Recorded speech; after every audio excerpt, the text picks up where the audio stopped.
So the first thing I'm going to do today is I'm going to talk to you about what zeros of a function mean. Say zeros of a function. Okay, zeros of a function is the same thing as solutions. So when I ask you what are the zeros of the function and what are the solutions of the function, it's the same thing, okay?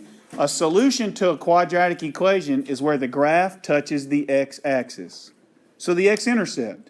So if you look right here, what's the x-intercept of this graph? Right there and right there. What are the x-intercepts? Negative.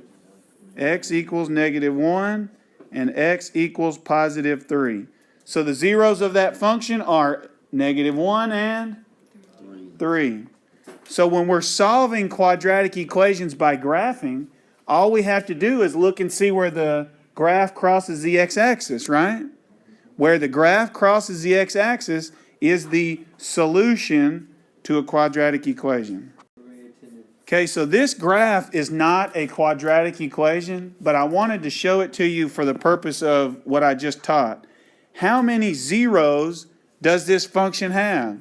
5. 1, 2, 3, 4, 5. So this graph has 5 zeros or 5 solutions, right? Everywhere it crosses the x-axis is a solution. And so let's list them.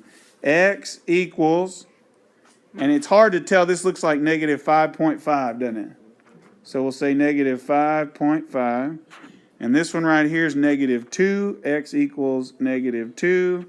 And this one right here looks like 1, x equals 1.